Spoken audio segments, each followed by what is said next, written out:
And we are live. Thank you, everyone, for the delay. Not thank you, everyone, for the delay. Sorry, everyone, for the delay, but thank you for waiting while we were delayed. It's my fault for the stream being 8 o'clock today rather than 7:30. But thank you very much for tuning into the LFC transfer room. I'm joined today by Reese and Kings, and Stitches will be here soon. He's just running a bit late. We can't keep track of time today, so yeah, it's one of them, unfortunately. But we are still going to do the stream. It's still going to be about for an hour.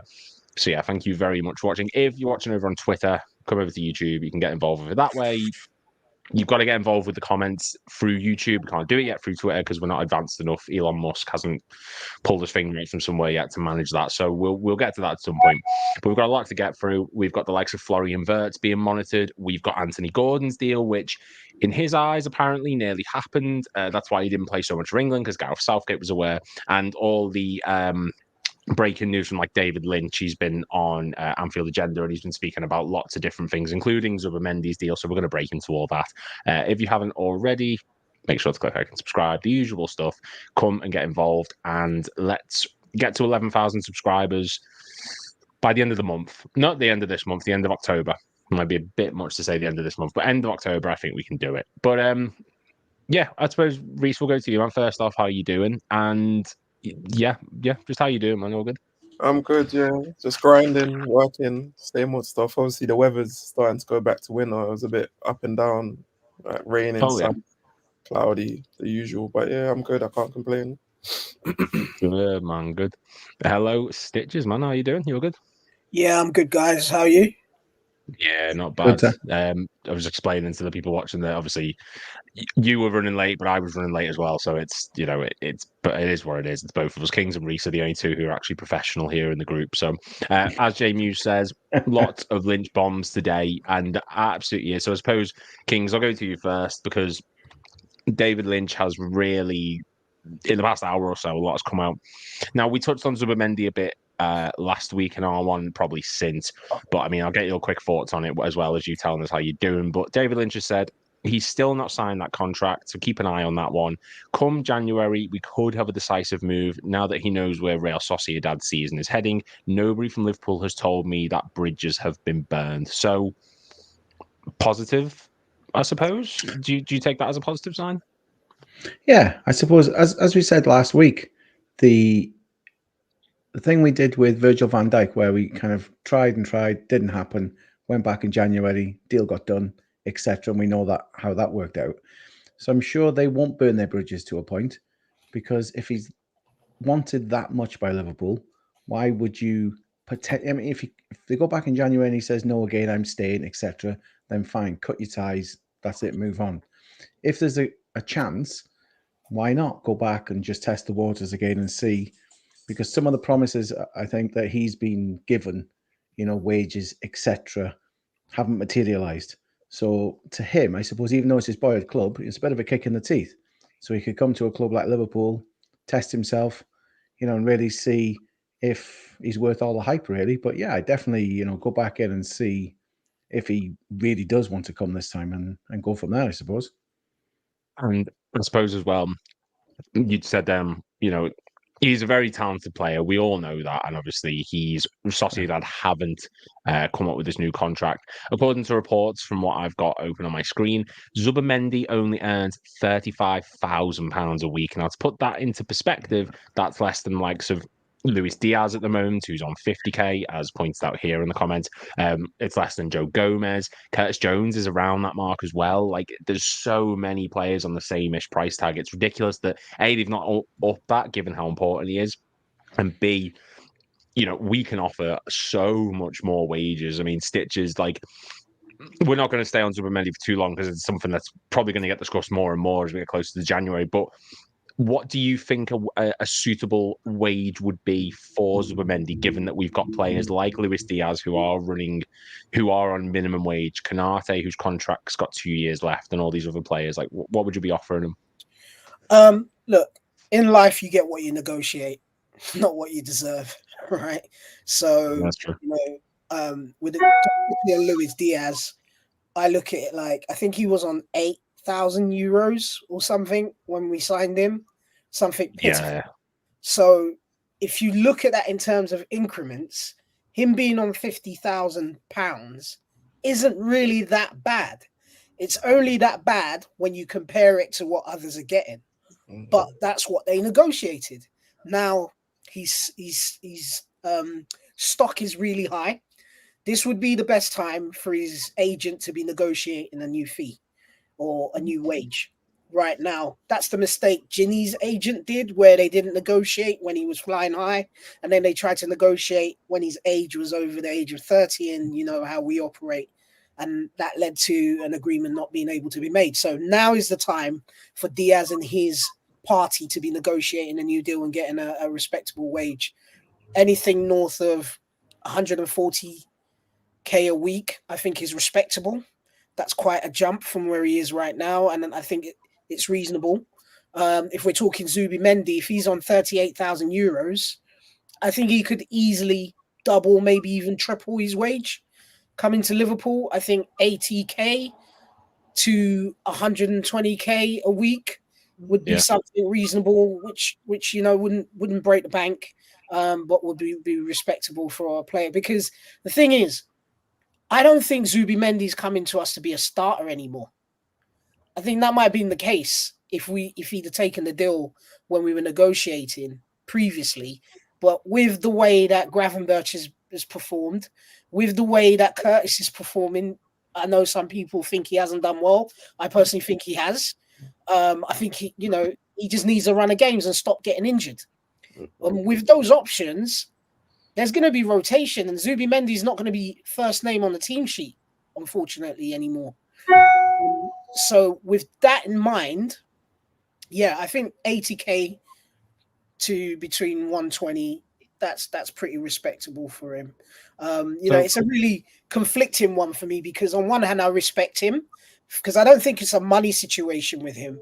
I think it's just his boyhood club. He's their Steven Gerrard, and I respect him for showing loyalty, but I guess he was made some promises which have not been kept, and he's well within his right to move now. But at the same time, you slighted my club. When Liverpool comes for you, that's my club. You don't say no. You say, where do I sign? So there's that part of me that's kind of a little bit like, do I really want you? You're going to have to do a lot to swing me around now. Yeah. Can I count the stitches? Is that all right? Crack on, man. I do think he's still coming in to start, because for me, I think McAllister will go in the 10, and then it will be him and then Gravenberch. I think Szoboszlai, if Slot's watching it correctly, I think based on how he's been playing, McAllister needs to be in the 10. I still think he's going to come and start. I get, obviously, you rate Curtis Jones, got to agree to disagree. I don't really rate him like that. I think personally, he's been at the club for a long time and he hasn't developed at the level he's supposed to. He's talented, but how long he's been there for, and you consider it, he's had Klopp and then now he's got Slot. Slot's a very good coach. Klopp was like world class. He's had he should be at a much higher level than what he is. I know he's had some injuries and stuff, but he should be a lot further along considering. But I appreciate that. My thoughts on that is that this system, the Slot ball, suits him better than Klopp ball. I agree with that. Right? And I think now you're going to see him shine, because when I watch this guy on internationals in the under 21s, and he runs the game. Like, he is class. He's different levels, right? And I've watched him come through the youth system, and I'm just waiting for it to happen. And then he starts happening, and then he gets injured, and then he's out of it again. So I don't know. Let's see. Listen, it's a good problem to have. Of course. So I'm looking forward to that. And if we're going to add the quality of Zubimendi into that mix and free up McAllister to play 10, I think we've got options. We've got different ways to skin the cat. That's what you want at the end of the day. That's what you want. Trying to challenge for everything. That's what you want. That's what City have. City have enough depth, or they did anyway, that they could field two squads that could go on and fight for the league. And you want to be in that position. And there's a good comment that's come through saying we have Bajcetic coming back from loan. If Zubimendi comes, who gets offloaded? Most will say Endo, but Endo is the only dual winner profile we have in midfield. And while that is true, I do think Slot doesn't want that type of defensive midfielder. He wants someone who's going to be intelligent and intercept the ball more so to get us on the transition quick. I don't think he likes that ruthless destroyer midfield like Klopp did with Fabinho and Endo, etc., or we saw in the past with like Sven Bender as an example, etc. So I think the profile of what you touched on there with Zubimendi and Bajtic and even Jones, who looked like Gravenberch yesterday.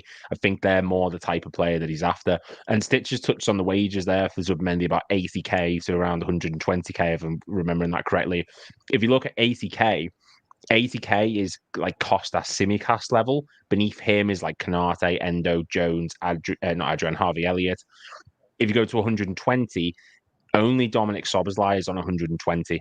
Like Cody Gakpo isn't even on 120 yet. Diogo Jota's on 140. So that does sound about a fair, respectable amount, I'd say, and then maybe earn his way to a higher wage, like we've seen with the likes of Jones and stuff. But yeah, we're gonna just move on from Zubimendi because there's going to, like I said, we're going to be discussing this pretty much every day at this point because it is just as we come to January, it's going to be like Van Dijk all over again, and he's just going to be the topic of every conversation. So we're going to talk about Florian Wirtz, who we all know Wirtz. He's the next like big thing, I'd argue. He's a very talented player by Leverkusen. The work he's doing there. He's 21 years old. I'm just going to share the screen because we need to actually discuss how much of a goal-scoring threat and how good of a player he is. Like, if you look at the stats that he's got there, those bars on the left, let me just get rid of this so that people can actually see. That section on the left there is all the different statistics that he's got at the moment. He's in like the top percentile for the majority of them. And that's not just across the Bundesliga, that is across Europe's top 5 leagues, the Champions League, Europa League.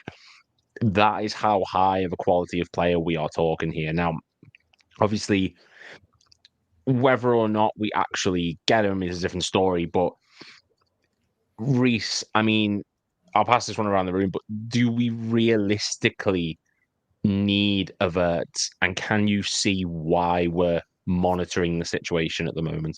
I can understand why we're monitoring it. I don't think we need him. I think he's a great player, and obviously a lot of clubs are interested in him. But I also feel as well that how FSG move, and if it becomes a bidding war, they're not going to get involved in paying over the odds for him. Obviously, he's a top player. Even though we're a big club as well, if there's Real Madrid and certain other teams interested, I think he'll look at them ahead of us, personally. But yeah, I don't think we need him. You've got Jones, you could play the 10. You've got McAllister, you could play the 10. You've got Szoboszlai, you've got Harvey Elliott. If you get another one, then for me, even though it's good to have options, one of them's going to have to probably move on because they're not really going to get a look in if he comes in because they're going to get pushed down the pecking order. That's just my personal opinion. Top quality player, but I don't really think we need him. We got other areas like left back, left centre back, a striker. Even though we do have Nunes and Jota, I still think we need a striker because obviously this season it's a big season. See if Nunes is going to perform because it's his 3rd season, and then Jota is a good striker, but he's injury prone, and then also we still need a DM. So I think that kind of creates more problems if we go and address there and then we don't get other positions. So you would be happy with him, but at the same time, it's the same thing like when we got Nunez. There's other areas that need strengthening more so than that position. Is that the right way around it? Yeah. I think that's fair enough, to be honest. Wirtz is legitimately sensational. Huge upgrade on Szoboszlai, but we're probably competing with Madrid, such a high price.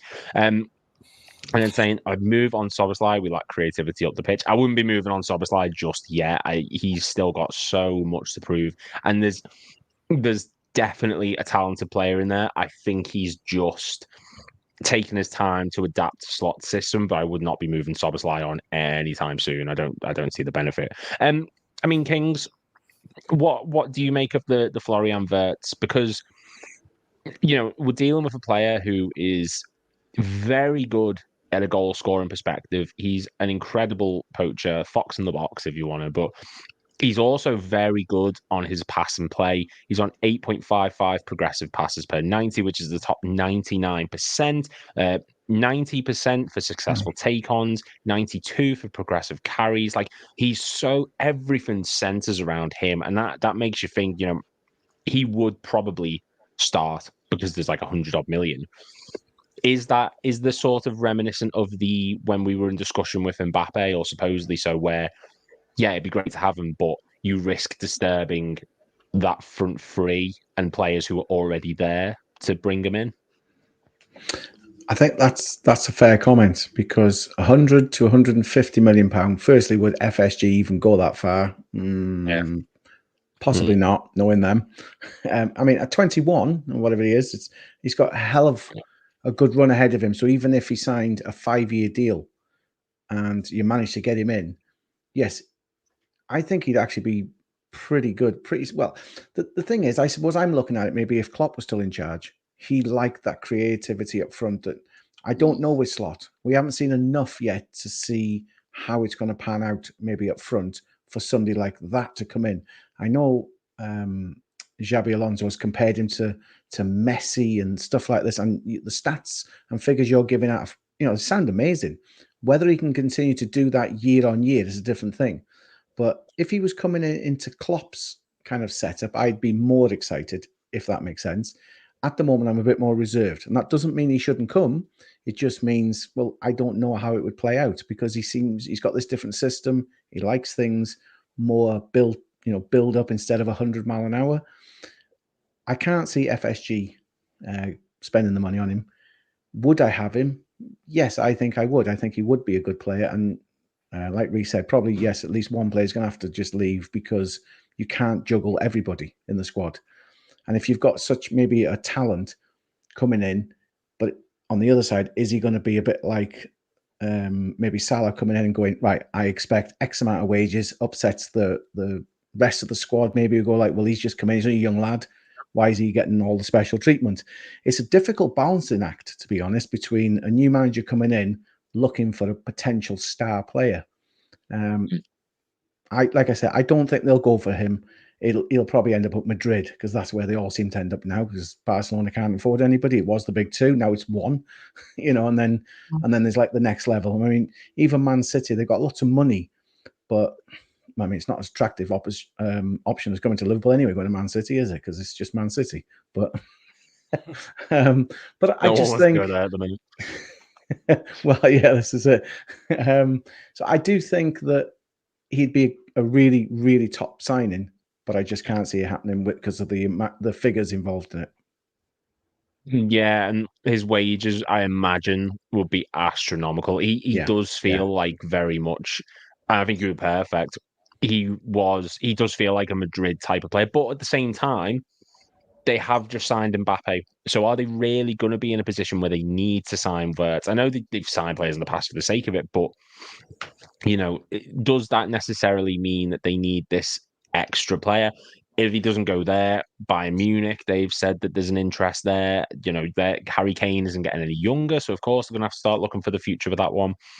And I've got on my screen again, because again, for the fifth week in a row, I can't stop screen sharing because I didn't realize I could do it.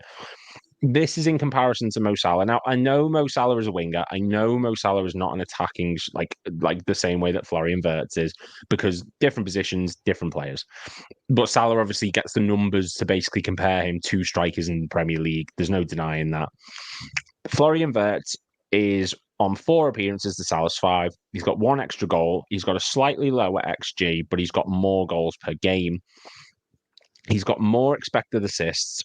He creates more long balls, more crosses, more interceptions, more tackles, more successful dribbles, more ground duels won, more aerial duels won than Salah. I'm not saying in any way that he's better, but the stats do back up that, yeah, it's the Bundesliga, and yeah, it would be a lot of money, but he has the quality to thrive in the Premier League based on that. And with Salah potentially leaving, we don't know what's going on there. We've then got, is Chiesa going to be the right winger? Do we need to bring someone else in? Could there be a world where Florian Wirtz comes in and does maybe take over from that side, because he is capable of playing on the right side of the pitch? Yeah, absolutely. There's a world where you can imagine that. And then reality kicks in, because the thing is, Liverpool don't buy superstars, we make them. And I feel like that time for Wirtz, he's in that superstar mold now. When was the last time that we went out and bought an established player at that caliber? We've always gone in just as the potential may just be about to probably Thiago was probably the last one, and he was 30, and we got him for not much money, right? So I wouldn't be averse to it, but I just don't see it. In terms of would he be a player that Slot could use? 100%. I think what people need to understand is Slot has got the best squad he's ever had in his life right now. And whether we see defects in that squad or not, he's never had a player of Szoboszlai's quality. Right? As much as we want to, in the comments, people are coming down harshly on him, and he's thinking, wow, I've got a Rolls Royce here, and I'm happy to work with that. So the testament to that is the fact that he hasn't gone to them and demanded signings since he's got here, because he genuinely believes I've got a good enough squad, right? So adding someone like Wirtz, I don't know if that's what he wants. And I do believe, because you can see it, whichever way they've done it, balance the books, whatever they've done, they've always backed their managers. You can't say they haven't. People argue that they didn't back Klopp, but when they had the money, they brought in that spine for Klopp. Brendan Rodgers got money, right? He went and blew it on Benteke and some other ludicrous signings, but he had money. So they back their managers. So I think Slot is going to get backed. He is going to be able to make signings that he wants, but will he want to sign someone like Wirtz at that price, at the wages? As you said, Real Madrid's going to be sniffing around. I'm not quite sure we do that deal for a lot of reasons. We might go and find the next Wirtz, not Wirtz that's established. Yeah. And I don't know. I don't know. If that deal is potentially possible. I don't know what his contract situation is. I don't know how many years are left on his contract for us to be able to make an offer that's reasonable. Whatever happens, we're going to have to pay him quite a large sum of money wage-wise. And as you've already mentioned, what does that do to the structure for the rest of the team? We've cleared a lot of wages out, so we've got that buffer to be able to offer a big wage at this point. And the way that Liverpool operate is that it's success-related pay. So people get bonuses that add onto their wages based on what we win and how we do. So there are means and ways for us to finance it, in the same way that I think the season we won the World Club Championship and the Champions League, Salah was reputed to get, when you average it out, about 450k a week based on the additional bonuses. So, there's ways. Would I be negative towards it? No, not at all. I always want my team to have quality. There's comments in here saying get rid of Szoboszlai. I'm like, add. Why do we have to get rid? Why can't we add? I think that's just because that's the way we've sort of done business over the past few years. I think that's maybe why people have got that mindset with regards to it. Yeah, and I do accept that, but I just think there comes a point where if you want to compete on 4 trophies on all fronts, you've got to be able to do what we did last night, which was swapping 9 players and still going hammer, even though you started the game badly, right? You have to be able to do that, and we showed that actually we can rotate and we can still get a performance or get a result, let's say, out of it. And you don't do that by getting rid of players of the quality of Szoboszlai. You do that by adding or bringing through young players like Curtis Jones, who probably any team below 6th place in the league, I think he walks into their squad, maybe even higher. I think he walks into their squad, but in our squad, he's a squad player, and that's what you have to do. I absolutely think Wirtz is a possibility, but I don't think it's a realistic one, in my opinion. No, yeah. I agree with that. And everyone, leave in the comments down below who has been the best established player we've signed in the past 10 years. Not someone who we've turned into a great player, not someone who's had the potential and we've turned them good. Someone who was a fully established great player. Because there has been a couple. If you want to extend it more than 10 years, by all means, feel free. If any of you guys have got one that you want to add in, by all means, jump in, feel free. But I mean, that's a great question. It's because you are right in what you're saying, Stitch. I think we don't bring in those type of players. Jamie says Van Dijk and Alisson. Absolutely, I think that Van Dijk would probably be my pick as well. There's not many. Maybe expand it longer than the next 10 years if you want to, because beyond then, there's not a huge amount to pick from. But that is what it is. I'd count on Van Dijk though, Because yes, Van Dijk was a good player in the Premier League, but do you think his superstar status is the level it was he's become at Liverpool? No, he was just respected in the league. I don't think it was, but there was a sort of like in our minds, and I think a lot of people's minds, it was get Van Dijk, your defense is sorted. So he had that. He wasn't to the level and had that stature that he does now, of course. But I do think there was a sort of everyone knows how good he is. It's just about who gets him first, kind of thing. If that makes any sense, that's the only rationale. Alisson's maybe another one. We knew what he was capable of, but again, just not to the level that he actually got it to. And I mean, Reece Stitches makes a really good point. Like he mentioned earlier on, and I jumped in as well, saying I think people have this mindset of we have to sell to buy because we've seen that in the past. We sold Suarez, brought in a magnitude of players that next summer. We saw Coutinho, same thing. We've done it numerous times. With that in mind, Florian Wirtz is probably going to be about 100 million.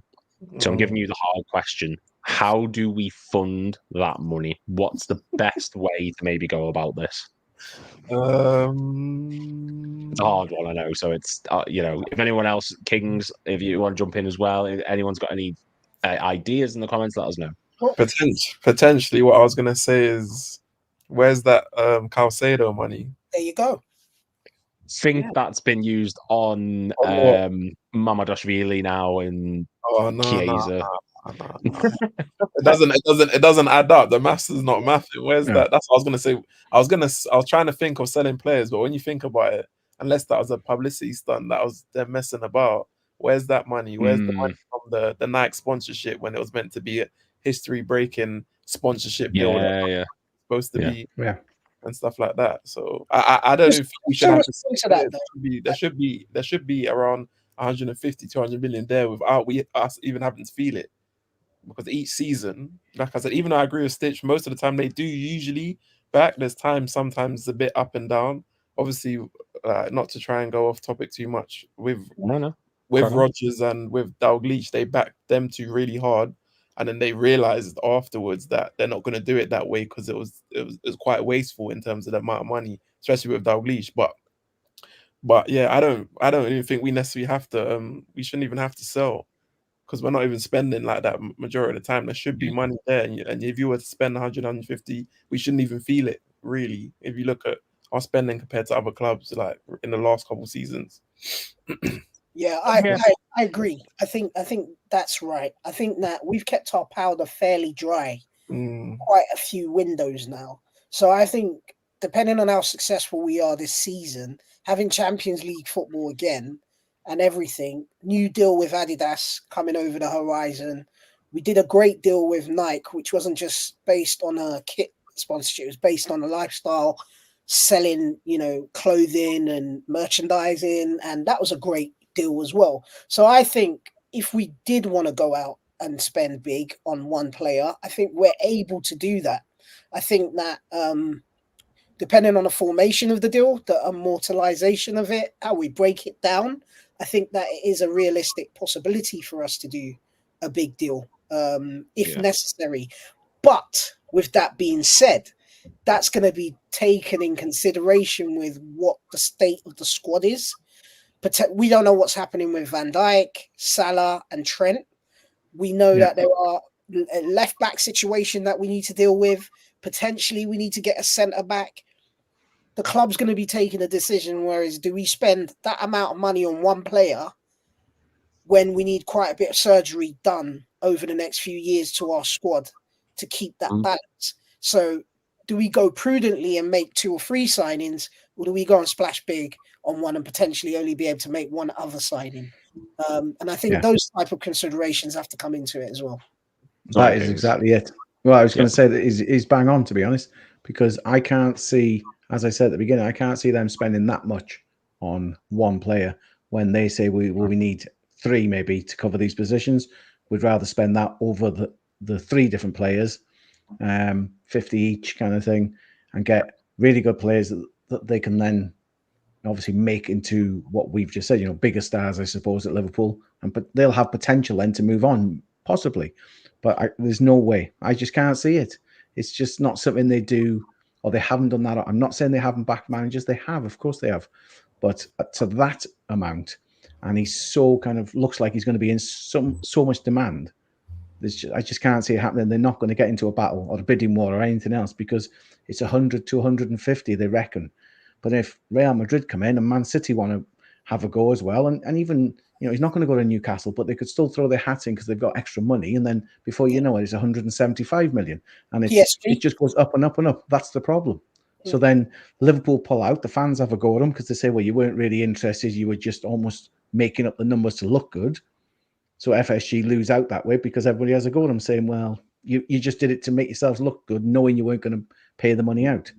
In a way, a bit like Caicedo. I know he chose Chelsea because he said they've always been interested, but it made us look bad. It made them look bad, I should say, because they put the money there and Klopp comes out and says, oh, we've put a bid in, and then it falls apart because he chooses them, but we almost get like we're getting mugged off. Some people just go, wow, they didn't really want to pay it anyway. They put it there just for show, I suppose.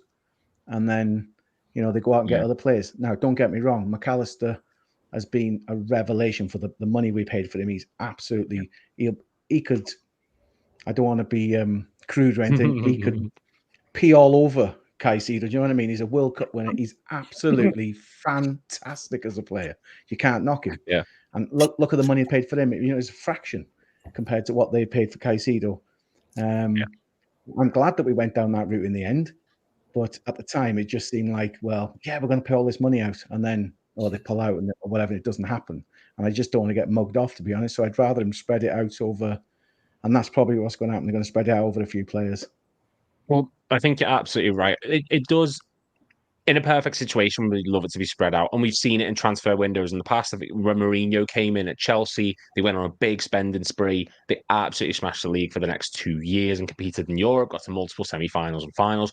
So that's an example of it going well. Another example is when we signed Fabinho, Alisson, Van Dijk, Naby Keita, hits and misses, but all in the same time period, 2 separate windows, but we spent big. It worked out really well. Half of them still here. But there is also the other flip of the coin, the season when Brendan Rodgers nearly won us the league. That summer, we obviously lost Luis Suarez, which gave us a big influx of cash. And then you look at the players who were brought in at the time. You got Adam Lallana, midfielder, Dejan Lovren, a centre-back, Markovic, a winger, Balotelli and Ricky Lambert, strikers, Emre Can, Divock Origi, Alberto Moreno, Javier Manquillo, all in one window. There's about 3 or 4 names on there that give me pure PTSD. And that's an example of spending big and getting multiple players and it not working. So keeping it with you, Kings, for the second, then I'll put the same into you, Reese. Does it make sense why the board are so stubborn with their targets? We've gone off Wirtz, but does it make sense because of the history of doing it? Why they are so stubborn to, we only want 1 or 2 players who we know are going to absolutely fit the role more so than bringing in a bunch of players just for the sake of it. They will make a list, whether it's the summer before or whenever they start looking at potential targets, they will have a list and they'll go, this particular player, like Zubimendi.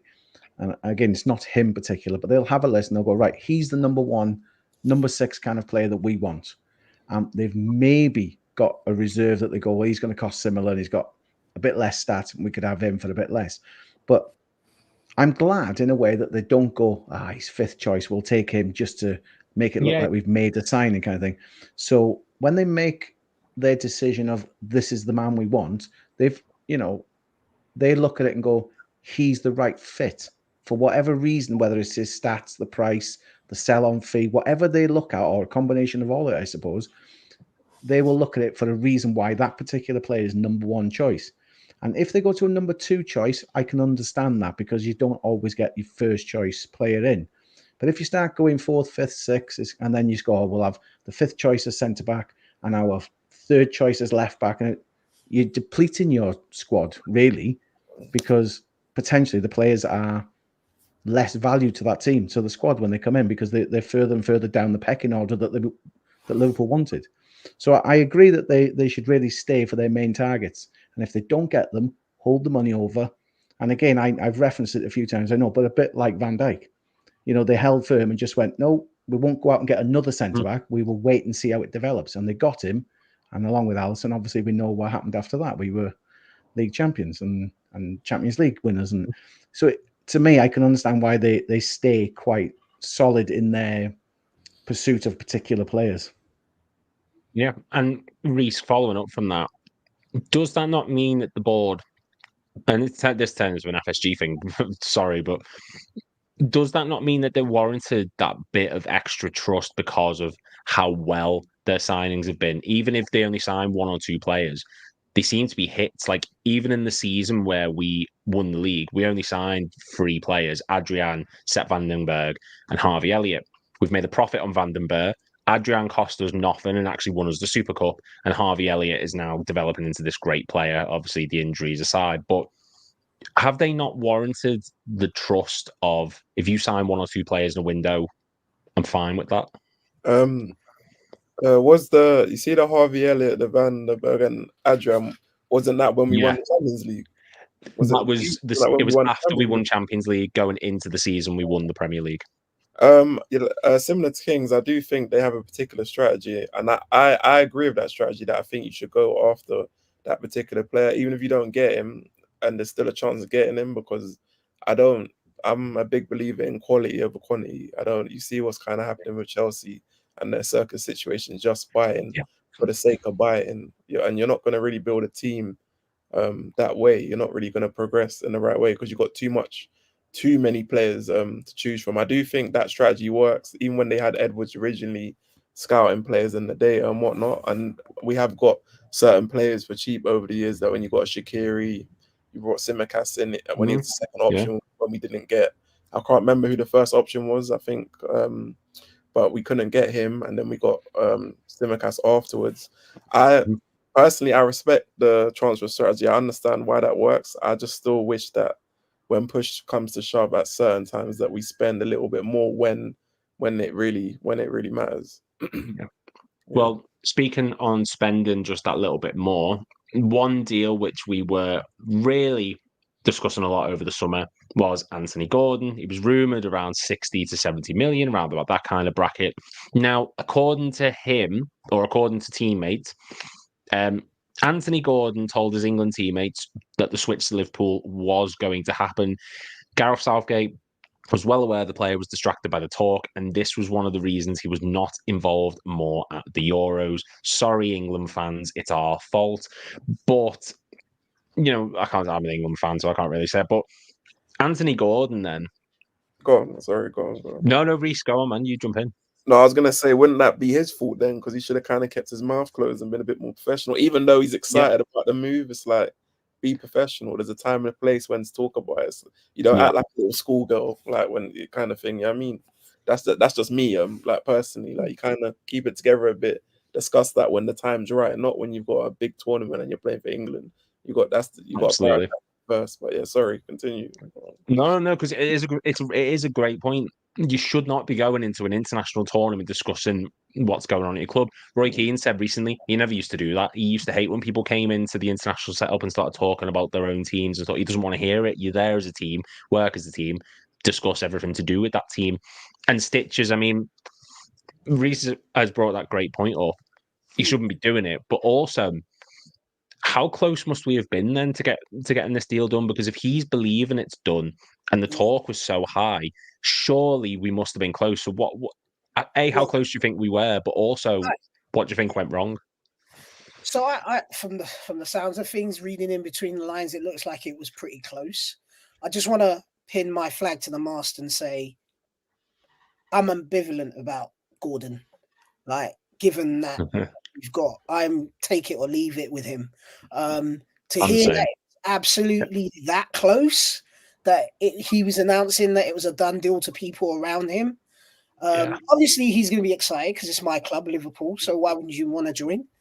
He's born in the area as well, and by all accounts, apparently he's a Liverpool fan. So you'd 100% want to play for Liverpool, and it seems like we were pretty close.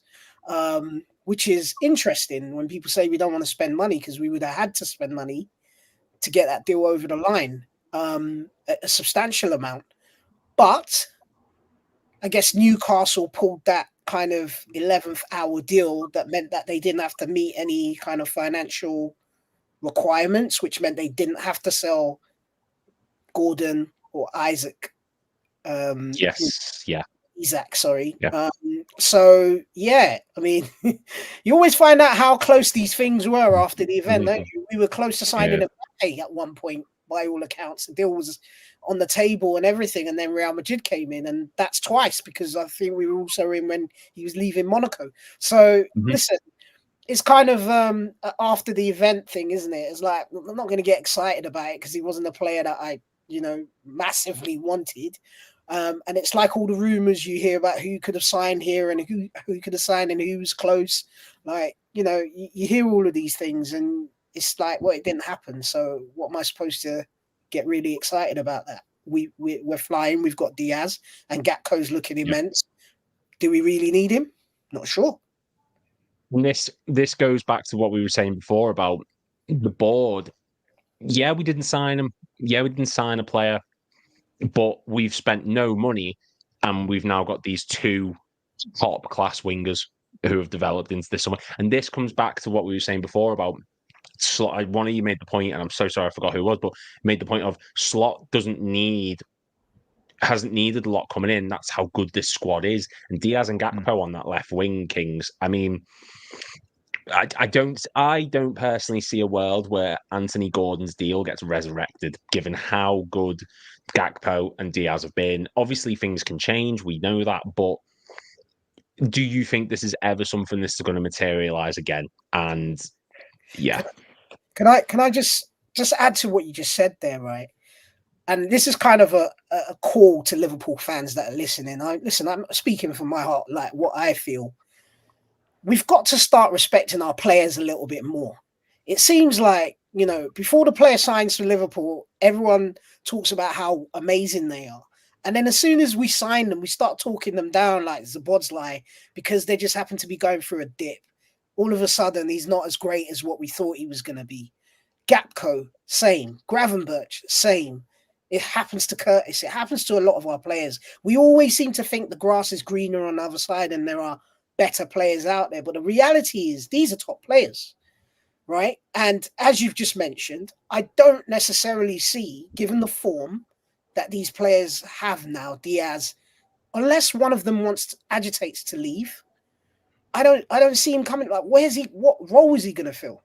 Do you know what I mean? Where's he going to play? We're just going to have all these players sitting on a bench. And I know it's kind of contradicting what I said before about having a deeper squad, but not at 100 or 75 million pounds to have someone. We're not that club to have players sitting on a bench for that. And in terms of would this still ever get resurrected, I can't see it unless he agitates for it, unless he starts creating a stink at Newcastle and really saying, you've kiboshed my big move to Liverpool. I really want to go.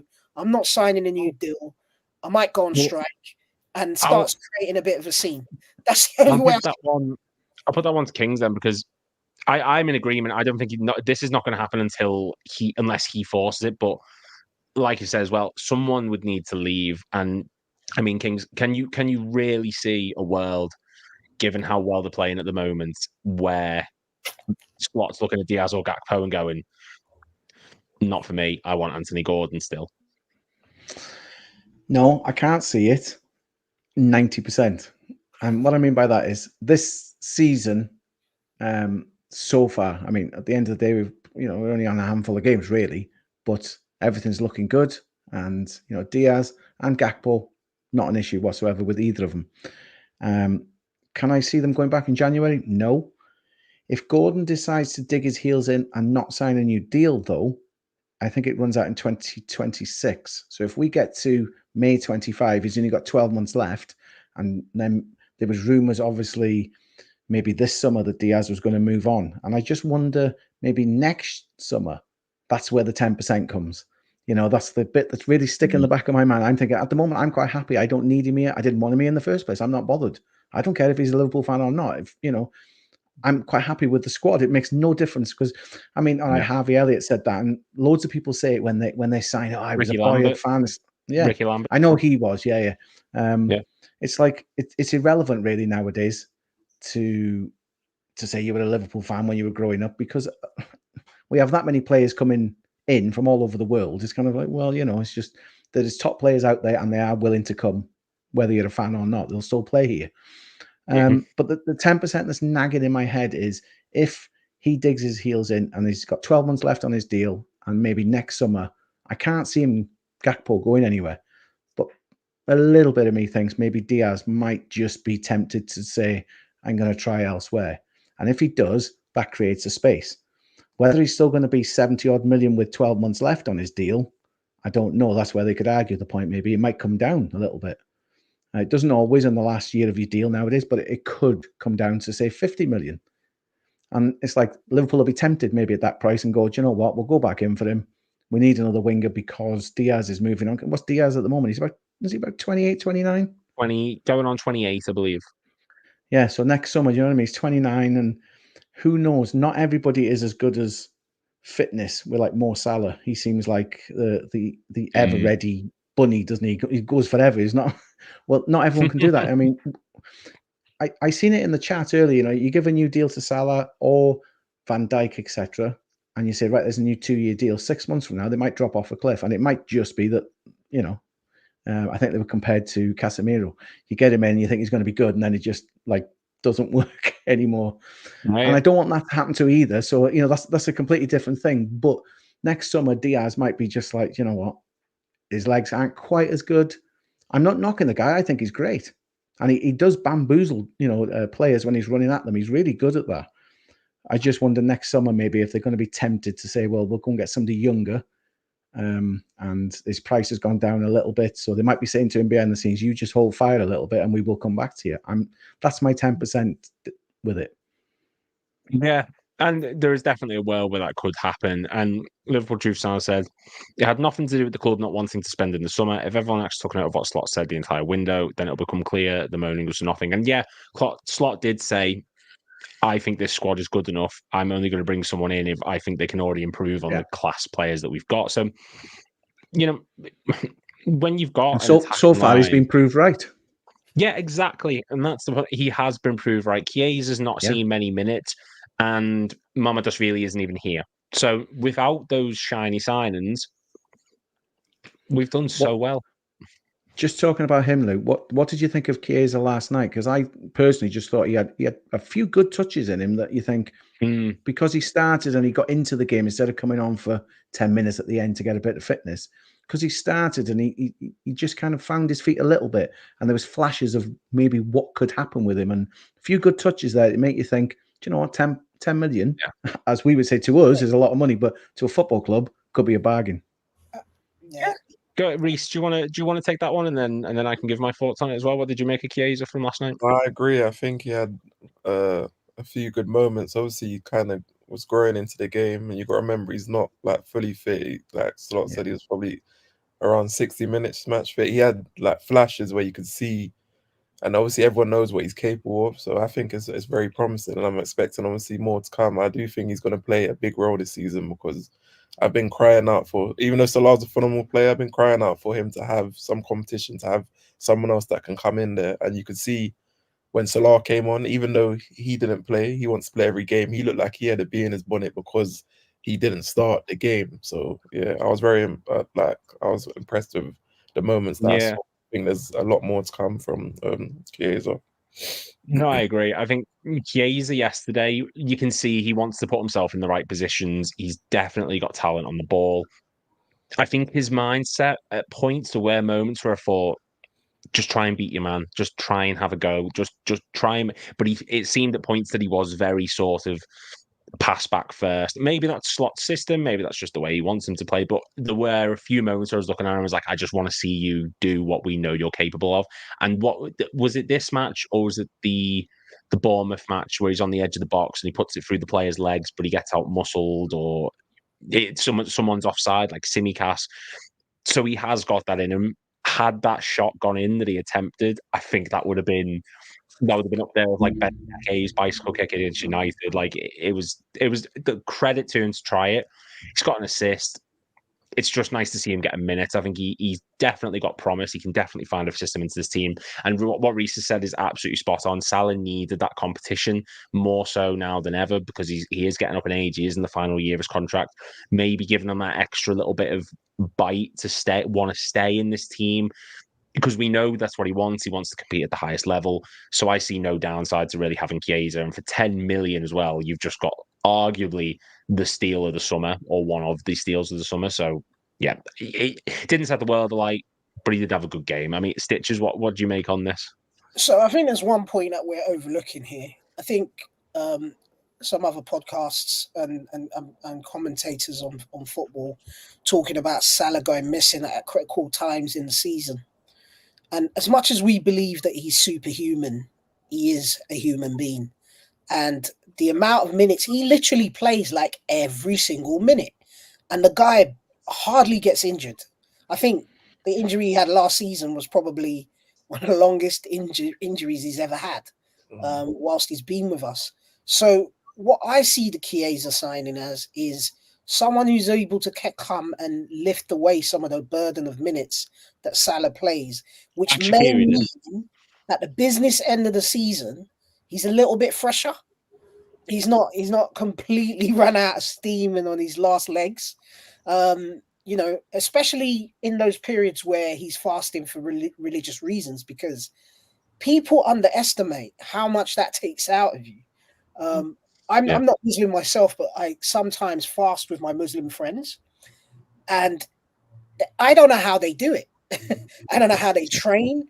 I don't know how they play at that level with, you know, the lack of fuel in their system. So listen, all of these things, it just means that we've got that option now. And yes, I think Salah's too professional for him to kind of not put his all in, whether or not he has competition.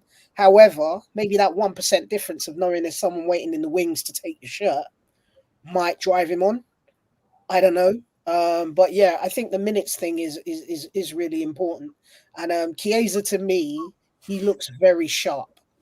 Right, he looks very sharp. He looks like a player that if you're marking him, if you blink, you might lose him. And then, you know, the way he hits a ball really cleanly. To see him getting in the goals, and he's already got into the assists. But I do see contribution, and for 10 million, you're having a laugh, aren't you?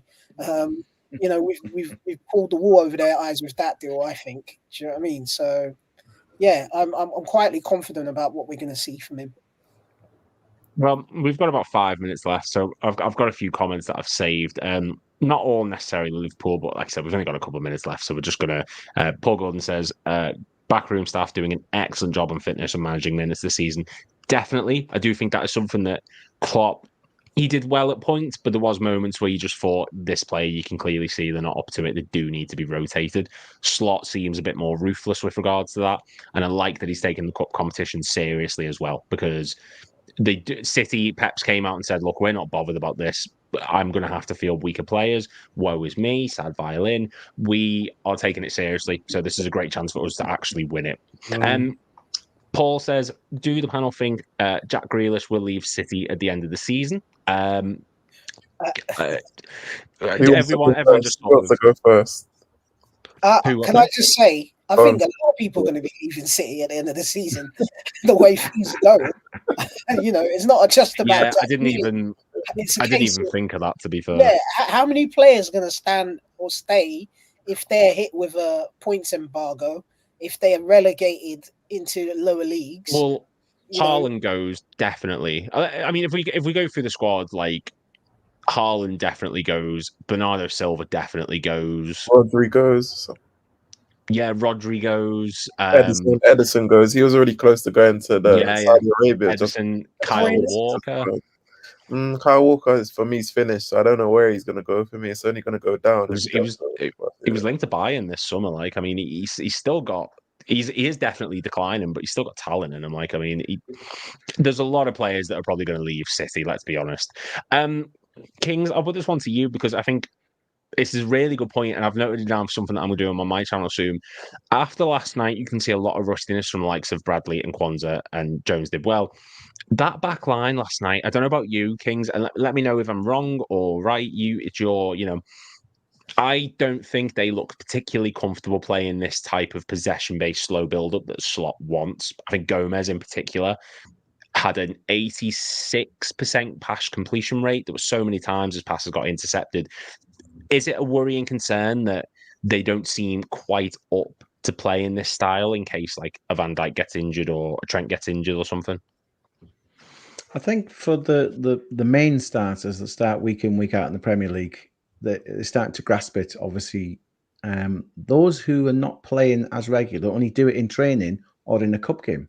So when it comes to the real thing, if they're thrown in, at the deep end in the Premier League, say, they are going to look maybe a little bit exposed, a little bit rusty, because they're not getting the top games all the time.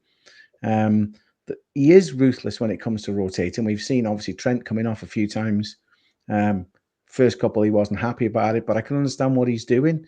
You know, he's trying to give enough people minutes that they all get to feel comfortable in his system.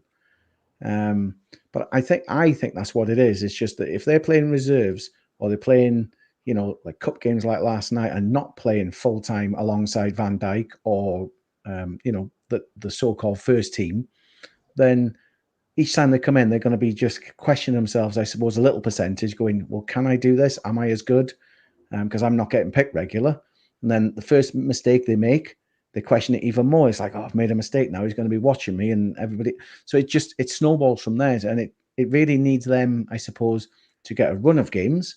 Like if he's going to keep them and say, right, you're the only ones really we're going to use in the Carabao Cup, then they'll get a bit of cohesion going, maybe even the FA Cup. And he said, do you see what I mean? It's like if he keeps the vast majority for one over the other.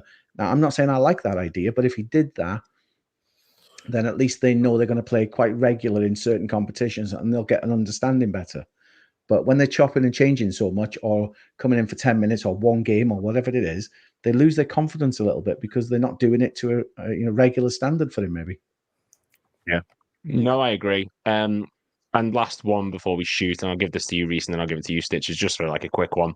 Does Tyler Morton have a future with us? He did come on as a substitute last night, but Reece, will go to you first, and then Stitches, you can close us off. Does Tyler Morton have any sort of future with this club? I'm kind of on the fence. It's a bit tricky one because really, because I didn't, you know, Slot's not really, he doesn't look like he trusts Endo. He picked Endo ahead of Tyler Morton, which I was surprised about. I thought he would have picked Tyler Morton yesterday, but he went with Endo. If I had to say right now, I'd say no, because you got to remember percentage has got to come back as well, depending how his loan, if it's successful or not, if he does really well.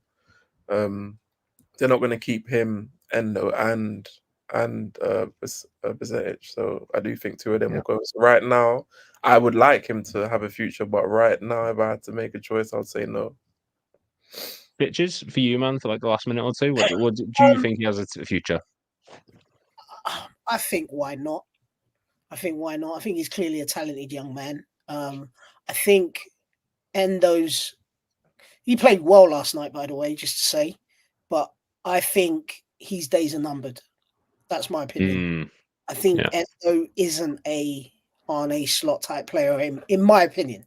I just feel, as you said, for that 6 role, I think you have to be a bit clever on the ball.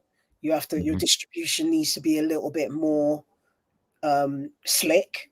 And I just think Endo is a out and out destroyer. So for me, for that reason, he probably is the one that's going to get sold. And I think Tyler Morton has youth on his side. And for him to be getting minutes now is actually really good for someone of that age. And if that continues to happen, I think you're going to see him grow. And I think when you look at the likes of Basetic and you look at the likes of Morton, they're the future. They could potentially save us 60, 70 million in a transfer market if they level up. You know, sometimes we, again, not to go on defense of players all the time, but sometimes we underestimate the quality we have in the squad. If I take us back a season, the shout was, we need a new centre-back. We need a new centre-back. We need a new centre-back. And Klopp and the staff probably knew that they had this kid called Kwanzaa, who was on the verge of breaking into the team. And if they'd gone 9 months ahead and signed the centre-back, he would never have got that opportunity. So sometimes you have to future plan. And you don't make a decision for right now, but you make a decision for the future. So with that in mind, and the way that we operate and what I've seen over the last 2 seasons, I think he possibly does have a chance to stay. I think he will always not get the ratings that he should, because he's a Liverpool player and he's not playing for Crystal Palace or playing for Newcastle or playing for someone else, where we can look at him without the emotion and rate him. But because he's ours, we want more always. So yeah, I'm saying he has a future. Morton, that's what we want. But on that awful, like a Top Gear joke, we are going to end the stream, guys. Thank you very much for watching. If you've not done it already, make sure you click like and subscribe. Let me just get the plug up. Yeah, make sure to click like and subscribe. I want to try and get to 11,000 by the end of next month. I've set that target. And if I don't do it, then Steve is going to hit me. And I cannot be having that because he scares me. But yeah, thank you very much to Reese, Kings and Stitches for joining us. Thank you very much for everyone in the comments down below. Tune in tomorrow for the 7:30 stream, not 8 o'clock, because the person will be on time, hopefully. And yeah, thank you very much for watching, guys. Make sure to click subscribe and we'll see